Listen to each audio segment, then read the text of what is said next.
Putang ina ninyong lahat. Martin Romualdez, Lisa Marcos, Bongbong Marcos.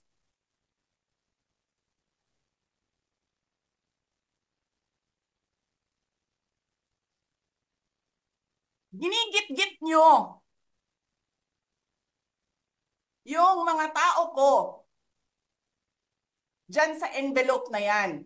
Lisa Marcos, naalala mo? Nagpadala ka sa akin ng video? Sinabihan mo ako saan kukunin ang pera. Pinakita mo ang muka ng tao doon sa video message mo. Hi, Nikki. This is she's been working with us for the longest time. We trust her.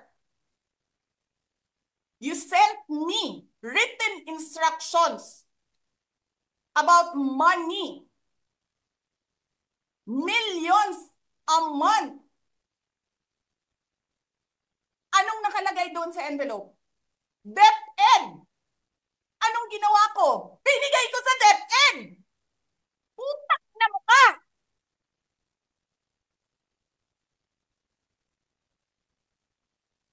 Wala ka ngang posisyon sa gobyerno, namimigay ka ng pera ng gobyerno eh.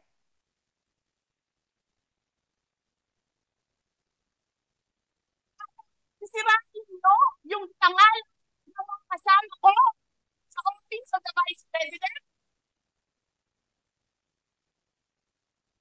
Sasabihin nyo sa mga tao, nakaw yan, confidential funds yan. Niwala nga kayong isang proof na confidential funds yan. Naniwala lang kayo sa isang babae na ang pangalan ay Gloria Mercado na nagsabi confidential funds yan, na hindi nyo nga nilabas na wala pang confidential funds, meron ng white envelope.